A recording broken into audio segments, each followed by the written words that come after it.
Oh, well, we only had one objective this week, and that was to be alive, and we're still alive. I'm not interested in conjecturing about Portugal and Fiji next week. You know, as I said, we had one objective and we've achieved that. So I'm pleased for the players. They've worked really hard, as they have all tournament, and they deserve some accolades for their performance today. Look, the disappointment is that we haven't controlled our own destiny. You know, in the pool stage, you want to control your own destiny. We haven't done that, and you know, as I said before, I take full responsibility for that. What am I pleased with?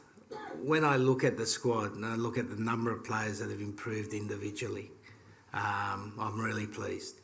And a lot of these players have got really bright future, as this team does, has a bright future.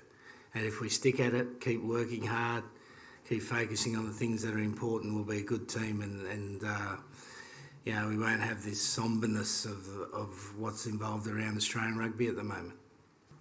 Eddie, speaking of the bright sparks, Angus Bell, a couple of them, there are plenty of them. How much do you want to be involved going forward so that you can usher through those guys over the next couple of years? Yeah, I'm going to have 3 days off and then 3 days of training, mate, so I'm heavily involved.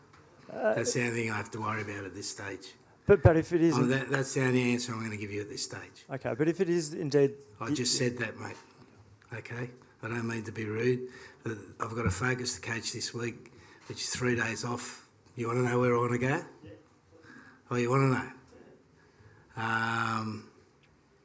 I'll have to make something up, mate, because I've got no idea at this stage. Maybe take some carver to Fiji. I think you're giving Marika and Sully my credit card and get him to go to the Fijian camp with some carver. Maybe that might work. No, but I really enjoy the way Portugal play.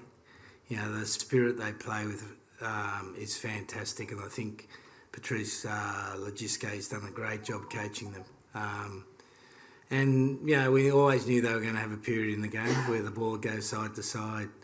You know, the crowd gets excited, and we made an error in defence. So that was always to be expected. Probably didn't think it was going to happen so early in the game. But I love the way that, you know, Dave got the boys together and we rebounded pretty quickly. Well, at least they know who I am, I suppose. Look, I think, you know, rugby's been a game based on values, and, you know, fair play's been one of them. But I think the way we referee the game, or the way the game's being refereed, is causing crowd problems. You know, because we've got so many stoppages in the game now. You know, we've got a TMO for everything. And, you know, I'm of the firm opinion that we're destroying the flow of the game. I've said this a number of times, that we need to make the referee the sole judge of the game. And if there is something that is an obvious red card that is foul play, then we go back to that. We've got to keep the game moving. And I think part of it's because the crowd is so discontent with the flow of the game.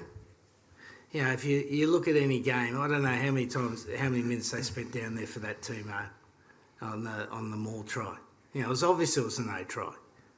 So why do we have to watch replays and replays of it? Because our game is not a game of science. It's not like cycling. It's not like rowing.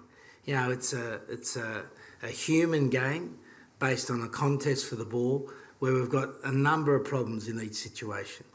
So, you know, I've said this before, and I know it's falling on dead ears, but I'll keep going because we've got to look after the game. And the way we support the game is important too.